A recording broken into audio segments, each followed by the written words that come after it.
बिस्मिल्लाहिर्रहमानिर्रहीम। अस्सलाम वालेकुम स्टूडेंट्स, कैसे हैं आप सब लोग।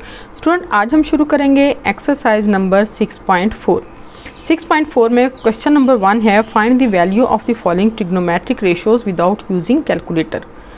तो कैलकुलेटर के बगैर हमने वैल्यूज़ को कैसे फाइंड आउट करना है। तो सबसे पहले हम लेंगे ट्रायंगल्स और फिर हम उनके जो हैं वो ट्रिग्नोमेट्रिक रेशियोज़ की वैल्यूज़ फाइंड आउट करेंगे। इसके लिए हम आपकी बुक की हेल्प लेंगे इसको एक्सप्लेन करने के लिए।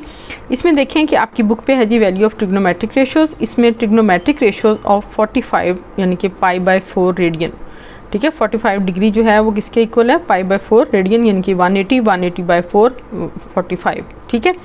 अब इसमें है जी consider a square ABCD of side length 1 unit, the diagonals bisects of angles so in the triangle ABC। अच्छा, ये हमने जो एक स्क्वायर ली है ABCD जिसके चारों यूनिट जो हैं, चारों साइड जो हैं वो 1 यूनिट है, यानी कि इसकी भी 1 है, इसकी भी 1 है, इसकी भी 1 है, इसकी भी 1 है। ये स्क्वायर जो है इसकी चारों तरफ से लेंथ जो है वो 1 यूनिट है, ठीक है। अब हमने क्या करना है, इसकी हमने यहाँ से इसको बाइसेक्ट कर लिया, ठीक है। तो ये दो हमारे पास ट्रायंगल आ गई हैं, राइट एंगल ट्रायंगल, यानी कि इसका एक एंगल जो है वो 90 डिग्री का है, ठीक है। अच्छा, अगर एक 90 डिग्री का है, टोटल इसके 180 हैं, तो दूसरे दोनों एंगल जो हैं वो 45 के होंगे। जब ये दोनों 45 के होंगे, जब एंगल इक्वल होंगे तो इनकी साइड जो है उनकी लेंथ भी इक्वल होगी, यानी कि इसकी जो अपोजिट साइड है वो भी और इसकी अपोजिट साइड जो है वो भी दोनों इक्वल होंगी, ठीक है। अगर यहाँ 1 है तो इधर भी 1 होगा, ठीक है। और अगर ये दोनों साइड्स इक्वल हों तो ऑटोमेटिकली एंगल जो हैं वो दोनों इक्वल होंगे, चाहे वो 60 के हों चाहे वो 45 के हों, ठीक है। तो अब हम देखते हैं जी, यहाँ पे हमारे पास एंगल A जो है वो एंगल B के इक्वल है जो कि 45 डिग्री है, और एंगल C जो है वो 90 डिग्री के इक्वल है। अब हम यूज़ करेंगे पिथागोरस थ्योरम, क्योंकि हमारे पास A और B की वैल्यूज़ हैं लेकिन C की वैल्यू नहीं है। तो C² = A² + B², C² = 1 + 1 = 2, और C जो है वो √2 के इक्वल आ गया, यानी कि ये वैल्यू जो है वो आपके पास √2 आ गई। अब हमने क्या करना है, अब हमने इनकी ट्रिग्नोमेट्रिक रेशियोज़ लेनी है। तो साइन 45 डिग्री यानी कि परपेंडिकुलर ओवर हाइपोटेनियस 1/√2। इसी तरह इसका ऑपोजिट कोसिकेंट है, कोसिकेंट आ जाएगा हाइपोटेनियस बाय परपेंडिकुलर यानी कि √2। cos 45, अब देखें अगर इनकी एंगल इक्वल है, इनकी लेंथ इक्वल है, तो इनकी रेशियोज़ भी रेशो की वैल्यूज़ भी इक्वल आएंगी, यानी कि cos 45 जो है बेस बाय हाइपोटेनियस यानी कि 1/√2 दोनों की सेम है। इसी तरह सेकेंड 45 जो है वो भी C/B√2 आ गया। टेंजेंट और कोटेंजेंट जो है वो भी दोनों इक्वल आएंगे, क्योंकि परपेंडिकुलर ओवर बेस जो है वो 1/1 = 1 आ गई। ये बेस बाय परपेंडिकुलर है, 1/1 = 1 आ गया। तो ये सारी 6 की 6 वैल्यूज़ जो हैं ये आ गई ट्रिग्नोमेट्रिक रेशियो एंगल ऑफ 45 की, ठीक है। अब हम देखते हैं 30 और 60 की वैल्यूज़। लेकिन स्टूडेंट, आपने इन वैल्यूज़ को बाय टिप्स याद करना है, बाय हार्ट याद करना है, आपने अच्छे तरीके से याद करना है, तभी आप हर जगह तो ये इतना वो नहीं करेंगे, लेकिन ये क्वेश्चन करने के लिए आपको वैल्यूज़ जो हैं वो याद होनी चाहिए। अच्छा जी, अब हम लेते हैं ट्रिग्नोमेट्रिक रेशियोज़ ऑफ π/6 यानी कि 30 डिग्री एंड 60 डिग्री यानी कि π/3 रेडियंस की। इसके लिए भी हमने एक ट्रायंगल ली है ABC। ABC ट्रायंगल जो है इसमें आप देखें कि तीनों साइड जो हैं उनकी लेंथ जो है वो 2 यूनिट है, यानी कि 2 सेंटीमीटर ले लें या 2 ले लें, ठीक है। यहाँ पे 2 तीनों साइड्स पे है, ये भी 2 है, लेकिन इसको जब हमने बाइसेक्ट किया है BC से तो ये 1 में डिवाइड हो गई है। अब इसके एक ट्रायंगल ये है राइट एंगल ट्रायंगल, एक ट्रायंगल ये है। हम ये ट्रायंगल लेंगे ABC।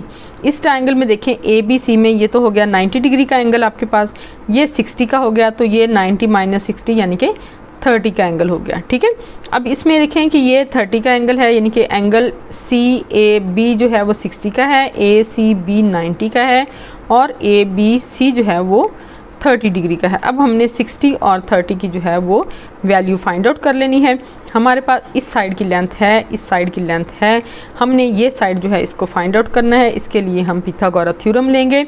तो ये वैल्यूज़ दी गई हैं जो मैंने आपको बता दी हैं, ठीक है ना। यानी कि consider a quadrilateral triangle ABC, ठीक है। ये इक्विलेटरल ट्रायंगल जो होती है ना, ये होती है जिसकी साइड्स इक्वल हो, ठीक है। इक्विलेटरल ट्रायंगल कौन सी है, जिसकी साइड्स इक्वल हो, यानी कि ये और ये, ये तीनों इक्वल हैं, A B equal to B C equal to A D equal to B D. अच्छा, ये सारी ट्राइंगल साइड जो हैं वो इसकी इक्वल हैं। Draw perpendicular bisector B C on A D, ये एक परपेंडिकुलर हमने ड्रा किया है ए डी पर, जिसने उसको बी सी पे बाइसेक्ट कर दिया है। So A C equal to C D in which angle BAC equal to 60, ABC equal to 30 and ACB equal to 90। ये सारा कुछ मैं आपको डायग्राम से बता चुकी हूँ। Let BC is equal to x unit, BC की लेंथ कितनी है x। By Pythagoras theorem ABC C का स्क्वायर यानी कि 2 का स्क्वायर इक्वल टू 1 का स्क्वायर प्लस x का स्क्वायर। हमने x की वैल्यू लेनी है, 2 का स्क्वायर माइनस 1 यानी कि 4 माइनस 1 आ जाएगा, तो ये आ जाएगा 3। इसको हम x लेंगे तो ये √3 आ जाएगा, यानी कि BC की वैल्यू हमारे पास कितनी आ गई, √3। अब हम ये वैल्यूज़ लगाएंगे इन रेशोज़ में। ये देखें, पहले हम मालूम करेंगे 30 की यानी कि 180/6 की। तो इस triangle ABC with angle ABC equal to 30 degree, ये वाला एंगल जो है ना ऊपर, ये वाला एंगल 30, इसकी हम वैल्यू फाइंड आउट करेंगे। sin 30 इक्वल टू 1/2 यानी कि परपेंडिकुलर ओवर हाइपोटेनियस। इसी तरह को secant 30 आ जाएगा 2 डिग्री, cos 30 की वैल्यू आ जाएगी √3/2 और secant 30 की आ जाएगी 2/√3। टेंजेंट 30 की वैल्यू आ गई 1/√3 और cot 30 की वैल्यू है √3। इसी डायग्राम की हेल्प मदद से हम करेंगे ट्रिग्नोमेट्रिक रेशियोज ऑफ 60 यानी कि π/3 रेडियंस। इस ट्राइंगल में हमारे पास ABC में जो एंगल A है वो है 60 का, तो sin 60 √3/2 यानी कि perpendicular over hypotenuse, cos 60 1/2, tangent 60 √3, ये इनके ऑपोजिट आ गए। ठीक है, ये इनके रेसिप्रोकल आ गए। तो अब हम शुरू करते हैं एक्सरसाइज 6.4, लेकिन मैं इससे पहले आपको दिखा दूँ कि ये एक टेबल है। ठीक है, ये टेबल है जहाँ पर sin 0 की वैल्यू 30, sin 45, sin 60 और sin 90 की वैल्यू है। इसी तरह ये सारी कॉस की और ये टेंजेंट की वैल्यूज़ हैं। ये आप वैल्यूज़ जो हैं इनको अच्छे तरीके से याद कर लें। फिर हम एक्सरसाइज 6.4 करते हैं और ये जो है आपके लिए बहुत इजी हो जाएगी याद करनी, जब सॉल्व करनी, जब आपको ये सारी रेशोज़ की वैल्यू याद होंगी। जी बच्चों, तो अब हम शुरू करते हैं अपनी exercise number 6.4। Find the value of the following trigonometric ratios without using calculator. अब हमने कैलकुलेटर यूज़ नहीं करना, तो हमने ड्रा करनी है जिस तरह मैंने आपको बताया कि सबसे पहले sin 30 की वैल्यू है। sin 30 की वैल्यू आपको पता है हमने एक इक्विलेटर ट्राइंगल जो है वो लेनी है, यानी कि उसकी तीनों साइड जो हैं वो इक्वल होंगी। ये ट्राइंगल हमने ड्रा करनी है, उसी तरह इसकी लेंथ ले लेनी है, उसी तरह हमने इसका बाइसेक्टर लेना है। अब इसकी एक साइड की लेंथ जो है वो 2 है, एक की x है और एक की 1 है, और ये हमारे पास एक राइट एंगल ट्राइंगल है ABC। ठीक है, सेम जैसे मैंने आपको बुक से समझाया है, इसी तरह आपने ये एक ट्राइंगल ले लेनी है, यानी कि ट्राइंगल ABC। आपके पास AB जो है वो 2 सेंटीमीटर है, AC जो है 1 सेंटीमीटर है, और आपके पास BCA जो है वो 90 का है। ठीक है, और दूसरा 30 का और एक 60 का। ठीक है, एंगल A जो है वो 60 का, एंगल B जो है वो 30 का है। अब हम पिथागोरस थ्योरम की मदद से इनकी वैल्यूज़ फाइंड आउट कर लेते हैं। AB का square is equal to AC square plus BC square, तो ये आ जाएगा 1 + x स्क्वायर। ये हमने इधर 2 की वैल्यू थी, 2 square minus 1 square equal to x square आ जाएगा, तो x square is equal to 4 - 1 यानी कि 3 आ गया। x square is equal to 3, तो x की वैल्यू कितनी है, √3। ठीक है, ये सारी चीज़ मैं आपको डिटेल के साथ बुक से भी समझा चुकी हूँ, यही चीज़ आपने दोबारा करनी है। जब एक्सरसाइज में आपने फर्स्ट क्वेश्चन करना है, विदाउट कैलकुलेटर अपने वैल्यूज़ फाइंड आउट करनी है, तो आपने ये ट्राइंगल जो है ये भी बनानी है। ये ट्राइंगल बना के इसी तरह इसकी मेजरमेंट्स लेनी है, और इसी तरह इसके मेजरमेंट्स जो है वो सारी एंगल और साइड्स लेनी है, और फिर आपके पास ये 3 एंगल और 3 साइड्स जो हैं वो आ जाएंगी। अब आपने उनकी मदद से वैल्यूज़ जो हैं वो फाइंड आउट कर लेनी है। सबसे पहले हम लेंगे sin 30 की वैल्यू। sin 30 जो है परपेंडिकुलर बाय हाइपोटेनियस है, यानी कि AC/AB है इज इक्वल टू 1/2। तो sin 30 की वैल्यू आ गई 1/2। इसको आपने इस तरह ब्लॉक के अंदर करके हाईलाइट कर लेना है, क्योंकि जो चीज़ हमने पूछी जाए, अगर आप देखें इसमें, ये मैंने आपको डिटेल के साथ समझाया है। अगर इसमें से मैं आपसे कहूँ कि एंगल A की वैल्यू कहाँ है, ठीक है, आप इसमें से सारी ढूंढेंगे, फिर आप देखेंगे एंगल A की वैल्यू कहाँ है। अगर मैं इसको हाईलाइट कर दूँ, इस वैल्यू को, आप फ़ौरन से मुझे बता देंगे कि एंगल A यहाँ है। इसी तरह जो चीज़ आपसे पूछी जाए क्वेश्चन में जो चीज़ पूछी जाए आप उसको इस तरह अंडरलाइन या तो करें या बॉक्स के अंदर करें, यानी कि उसको हाईलाइट कर दें, उसको प्रोमिनेंट कर दें, तो देखने वाले को एकदम से वो आपका आंसर जो है वो मिल जाता है और इससे आपका पेपर भी बहुत अच्छे तरीके से होता है, डिसिप्लिन में होता है, अच्छा मैनेज किया होता है और देखने वाले का दिल भी खुश होता है और फिर वो इस क्वेश्चन से आपके मार्क्स भी नहीं काटेगा। ठीक है, इसी तरह हमने नेक्स्ट वैल्यू लेनी है जी cos 30 की। cos 30 की है जी बेस बाय हाइपोटेनियस यानी कि BC by AB equal to √3/2। cos 30 की वैल्यू हमने √2 लगा दी। इसी तरह हमने लीड टेंजेंट π/6 की। अच्छा स्टूडेंट, ये मैंने यहाँ पर इनके नंबर नहीं लिखे क्योंकि ये सारी वैल्यूज़, मेरी कोशिश थी कि मैं सारी वैल्यूज़ ही आपको लिख दूँ, लेकिन इसमें से कुछ वैल्यूज़ जो हैं वो आपके क्वेश्चन नंबर 1 में हैं, कोई एक आध वैल्यू जो है वो नहीं होगी और कुछ ये कि वैल्यूज़ जो हैं वो आगे पीछे हैं। ठीक है, तो आपने यहाँ से वैल्यू सारी देख लेनी, जो जो क्वेश्चन आपका जो पार्ट है वो आपने उसको लिख लेना है। टेंजेंट π/6 है, टेंजेंट 180/6 यानी कि टेंजेंट 30। टेंजेंट 30 है परपेंडिकुलर ओवर बेस 1/√3, तो ये टेंजेंट 30 आ जाएगा आपके पास, यानी टेंजेंट 30 लिख लें या टेंजेंट π/6 लिख लें, इसकी वैल्यू आ गई 1/√3। अच्छा, ये अब मैंने second 30 base hypotenuse by base आ गया, ठीक है ना, तो ये आ गया 2/√3, ये सेकेंड 30 की वैल्यू आ गई। ये कुछ सेकेंड 30 की जो मैंने आपको सारी वैल्यूज़ जो हैं वो पहले बता दी हैं। ठीक है, इसी तरह अब आ जाएं टेंजेंट 60 की वैल्यू। टेंजेंट 60 की वैल्यू है परपेंडिकुलर ओवर बेस। अब हमने 60 के हिसाब उससे लेना है। ठीक है ना, ये देखें, ये जो हमने ड्रा की है, पहले जब 30 का लिया था तो उसकी बेस ये थी, परपेंडिकुलर ये था। अब हम 60 का एंगल लेंगे तो इसकी बेस ये है और परपेंडिकुलर ये है, आपने इसके अकॉर्डिंग लेना है। तो अब देखेंगे आप कि एक का साइन जो है वो दूसरे के कॉज के इक्वल आता है। तो अब देखें कि टेंजेंट जो है 60 की वैल्यू परपेंडिकुलर बेस है BC ओवर AC √3/1, तो ये आ जाएगा √3 टेंजेंट 60 की वैल्यु। सेकेंड 60 की वैल्यू है जी hypotenuse by base 2/1 equal to 2। ये आपने सारी इससे देख के ना डायग्राम से तो लिख लेनी है। ठीक है ना, cos π/3 यानी कि 180/3 इक्वल टू 60। cos 60 की वैल्यू है बेस बाय हाइपोटेनियस यानी कि 1/2, cos 60 है 1/2। अच्छा स्टूडेंट, यहाँ पे एक बात और आपने गौर की होगी कि sin 60 cos 30 cos 60 sin 30। ठीक है, यानी कि ये देखें हमारे पास जो sin 30 की वैल्यू थी, sin 30 की वैल्यू क्या थी 1/2, वो हमारे पास अब cos 60 की वैल्यू आ गई। ठीक है, cos 60 की वैल्यू आ गई 1/2, यानी कि जो वैल्यू sin में 30 की है वही वैल्यू cos में 60 की आ जाएगी।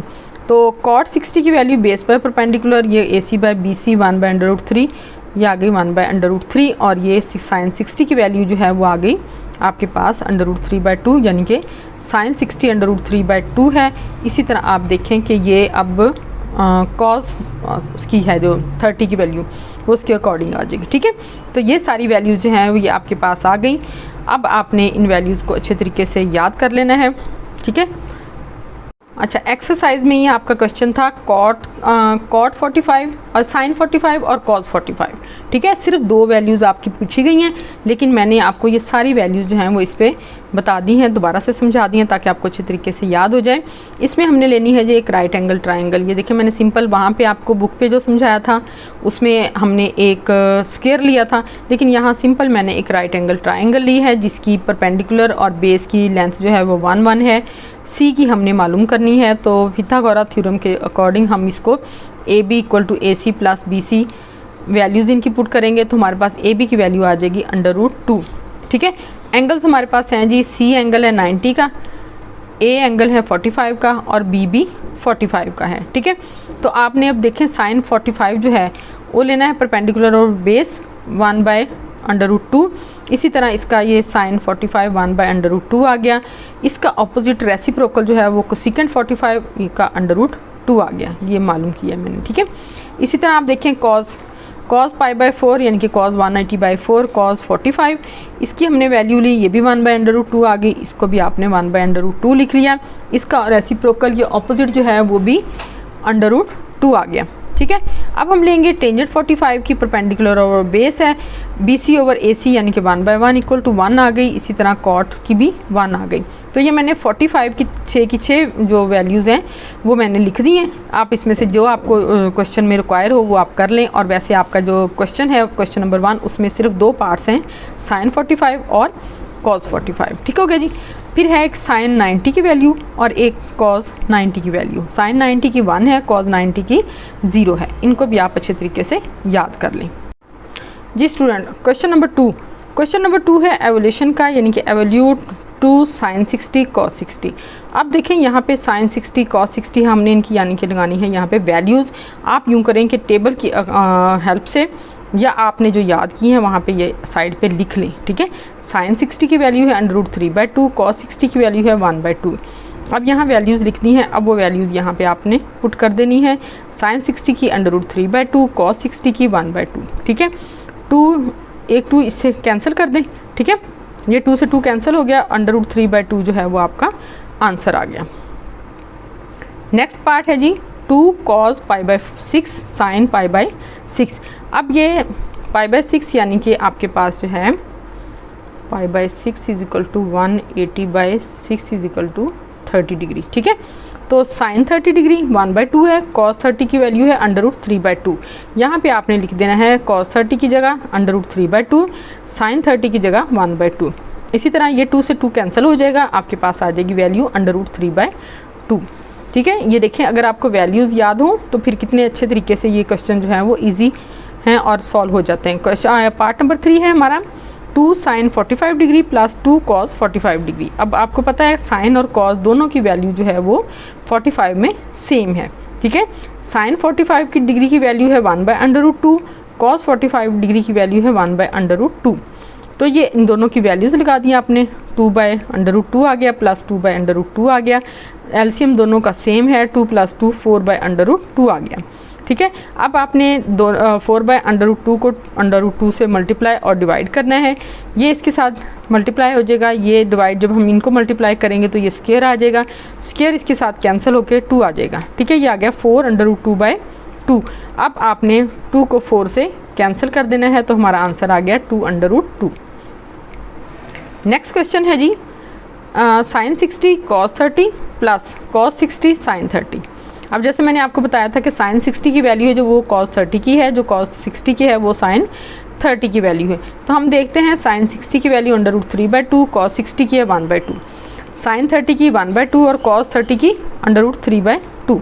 तो यहाँ पे आप लगा दें साइन 60 की वैल्यू √3/2, cos 30 की वैल्यू √3/2, cos 60 की 1/2 और साइन 30 की 1/2। तो यहाँ पे इन दोनों की, ये दोनों सेम वैल्यूज़ हैं, इन दोनों का स्क्वायर आ जाएगा। यहाँ ये दोनों सेम है, इनका स्क्वायर आ जाएगा, स्क्वायर से √ कैंसिल होगा तो 3/4 आ गई, प्लस इसका स्क्वायर लेंगे तो 1/4 आ गई। अब 4 एलसीएम सेम है तो 3 + 1 आ जाएगा, यानी कि 4/4 = 1। तो इसका आंसर आ गया 1। नेक्स्ट वैल्यू है जी आपके पास पार्ट है cos 60 cos 30 - sin 60 sin 30। अब cos 60 की वैल्यू है 1/2, ये है √3/2 माइनस √3/2 और इसकी है 1/2।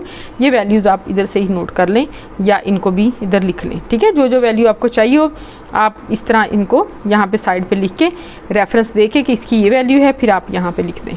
तो ये आ जाएगा आपके पास √3/4 माइनस √3/4। ये दोनों वैल्यूज़ जो हैं वो आप देखें साइन इनके डिफरेंट हैं और वैल्यू सेम है, इक्वल है, दोनों कैंसिल हो जाएंगी। आंसर क्या आएगा 0। हाँ जी, नेक्स्ट पार्ट है इसका sine 60 cos 30 minus cos 60 sin 30। इसमें भी आप देखें इनकी वैल्यूज़ आप इधर लिख लें, ठीक है।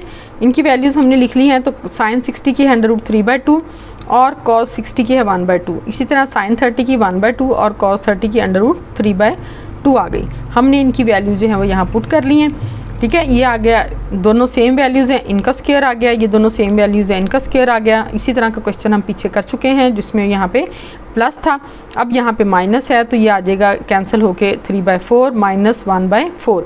तो एलसीएम इसका सेम है, 3 - 1/4 यानी कि 2/4, और इसको हम कैंसिल करेंगे तो हमारे पास क्या आ जाएगा 1/2 आ गया, ठीक है।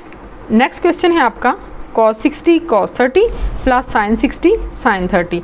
इनकी वही वैल्यूज़ आपने लगा देनी है, cos 60 की 1/2, ये वैल्यूज़ मैंने इधर लिख दी हैं, cos 30 की √3/2 प्लस sin 60 की √3/2 और sin 30 की 1/2। मल्टीप्लाई करेंगे √3/4 आ गया, मल्टीप्लाई करेंगे √3/4 आ गया। सेम वैल्यूज़ हैं, ऐड हो रही हैं, तो 2 √3/4 आ गया। तो ये 2 से ये कैंसिल हो जाएगा, ठीक है। तो आपके पास आंसर क्या आया √3/2। हाँ जी, इसका सेकंड क्वेश्चन का लास्ट पार्ट है जी, टेंजेंट π/6 कॉट π/6 प्लस 1। ठीक है, आपको पता है π/6 यानी कि 180/6 30 आ गया। तो टेंजेंट 30 की वैल्यू है 1/√2 और कॉट 30 की वैल्यू है √3। दोनों की वैल्यूज़ पुट कर दी हैं आपने। ठीक है, टेंजेंट 30 कॉट 30 प्लस 1, टेंजेंट 30 की वैल्यू है 1/√3, कॉट 30 की वैल्यू है √3 प्लस 1 आ जाएगा। ये √3 से √3 कैंसिल हो गया, तो 1 + 1 = 2 आंसर आ गया। ठीक हो गया जी। नेक्स्ट है क्वेश्चन नंबर 3।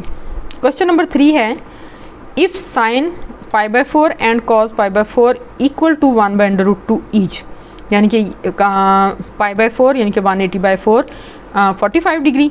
तो अगर sine 45 degree plus cos 45 degree की वैल्यू सेम हो यानी कि 1/√2, then find the values of these. तो आपने नीचे दी गई वैल्यूज़ को फाइंड आउट करना है। तो आप देखें कि 2 sine 45 degree minus 2 cos 45 degree. अब देखें सेम वैल्यू है, 2 × 1/√2 माइनस 2 × 1/√2, 2/√2 माइनस 2/√2। तो दोनों सेम हैं, साइन डिफरेंट है, दोनों कैंसिल हो जाएंगे, तो क्या आ जाएगा 0। इसी तरह सेकंड पार्ट है जी, 3 cos 45 degree plus 4 sin 45 degree, 3 × 1/√2 plus 4 × 1/√2, यह आ जाएगा 3/√2 प्लस 4/√2। एलसीएम दोनों का सेम है, 3 + 4 यानी कि 7/√2 इसका आंसर आ गया। ठीक है जी। नेक्स्ट है आपका लास्ट पार्ट है, लास्ट क्वेश्चन का। एक्सरसाइज 6.4 जो है वो आपकी कंप्लीट है।